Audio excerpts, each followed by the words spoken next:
All right, so we're gonna do another Koe Wetzel today.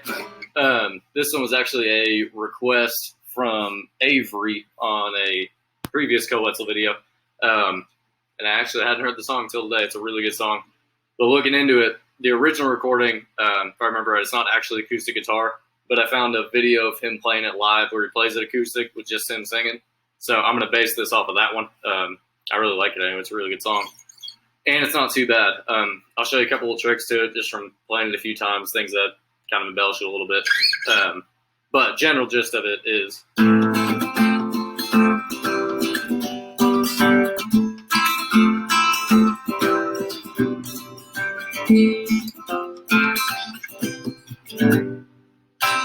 which we'll get into. Hopefully you can see that at all. I didn't move my camera. But getting into it, the big thing, lucky thing, standard tuning, in your first fret B string, so the second string from the bottom, you're going to put your index finger there, and it doesn't leave the entire song. It just stays rooted right there the whole time.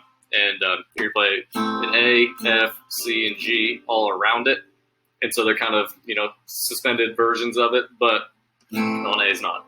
But starting in A, to be muted, and then open, 2, 2, 1, open. And if you know the song, you know the strum patterns real quick. It's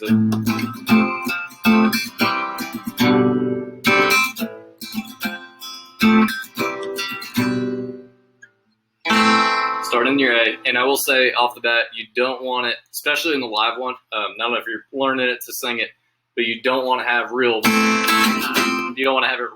wide open like that. And tricks to it, he palm mutes it, and the one I watch, he's just, because he's singing over it, obviously, so you can mute it down with your palm. Other option too is kind of have just messing around with it, is just play with the side of your pick instead. Then you don't have to mute it, keeps it a little quieter. But starting in A minor, and it's into an F. It's going to be muted on the top, and then 3, 3, 2, 1, open. It's a real quick change, so into your F, into a C, which is again muted on top, and then 3, 2, open, 1, open. And then essentially a G. Again, he plays it without moving his index finger, so it's just the root of the G, but it's going to be 3, 2, open, open, 1, open. Which, in the context of the song, sounds good. Out of the context, a little wonky. But putting all those together real slow.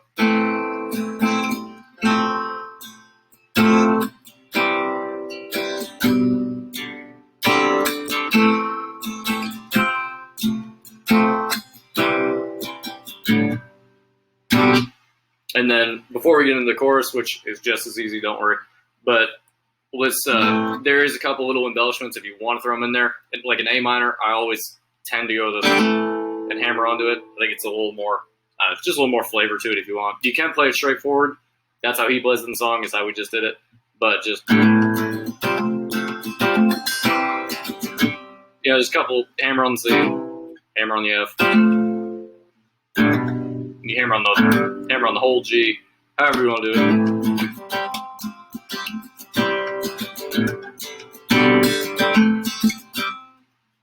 Whatever your take is. If you want to play it straight out, however you want to do it. But that's going to be the intro, if you will, and the chorus, or the verse. Chorus is just going to start in the G-shape one. And again, you can keep it true to how he doesn't just play the...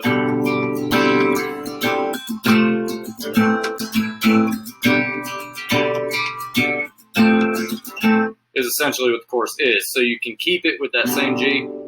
I personally think if you throw the G, like the bluegrass G, put your ring finger down on the 3rd fret, I think it's a little bit more full, kind of a different feel to it. Keeps it a little bit less droney.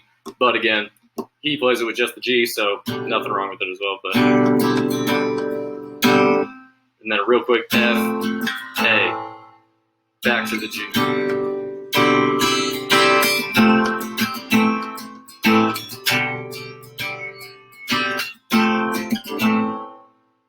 That's your chorus, and then it goes straight back into the